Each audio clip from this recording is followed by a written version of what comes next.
Assalamualaikum warahmatullahi wabarakatuh. Perkenalkan, nama saya Muhammad Effendi dengan NPI 1152100 Di sini saya akan mempresentasikan analisis berita yang dibuat wartawan gabungan. Ya, kita mulai. Yang pertama, memahami berita aneh yang dilaporkan oleh wartawan. Maksudnya, memahami berita aneh yang dilaporkan oleh wartawan, menganalisis berita yang aneh dengan bijak, menghindari terperangkapnya dalam sensasi berita, membuat strategi komunikasi yang efektif. Kesimpulannya, pentingnya untuk diingat bahwa wartawan memiliki tujuan tertentu ketika melaporkan berita, seperti menarik perhatian membaca dan meningkatkan kepopularitasan media tersebut. Oleh karena itu, kita harus mempertimbangkan motivasi mereka saat membaca berita tentang perusahaan. Selain itu, kita harus memastikan bahwa kita memeriksa sumber informasi dan mencari fakta yang mendukung atau membantah berita tersebut. Mengapa wartawan melaporkan berita aneh? Ada beberapa alasan mengapa wartawan sering melaporkan berita aneh tentang perusahaan. Salah satunya, melaporkan berita aneh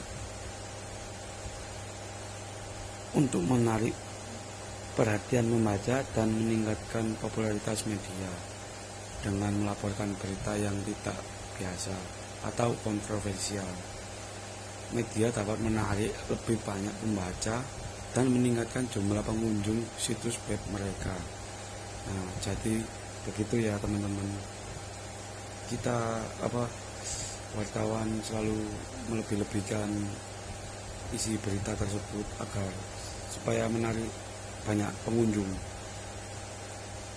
Nah, berikutnya, namun selain itu, wartawan juga ingin memberikan informasi yang berbeda daripada yang lain. Mereka ingin mengeksplorasi situs gelap perusahaan dan mengekspos hal-hal yang mungkin terlewatkan oleh media lain. Oleh karena itu, sebagai pembaca, kita harus mempertimbangkan motivasi wartawan saat membaca berita aneh tentang perusahaan. Menganalisis berita aneh dengan bijak. Agar bisa menganalisis berita aneh yang dilaporkan wartawan, kita harus memeriksa sumber informasi dan mencari fakta yang mendukung atau membantah berita tersebut.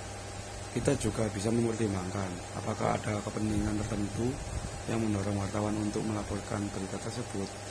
Dengan cara kita dapat memastikan bahwa kita memiliki pemahaman yang akurat tentang situasi perusahaan yang diberikan.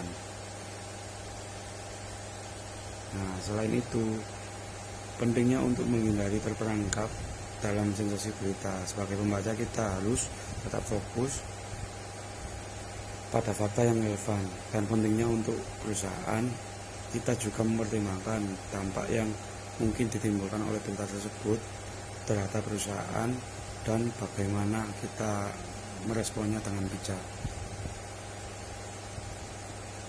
Menghindari terperangkap dalam sensasi berita.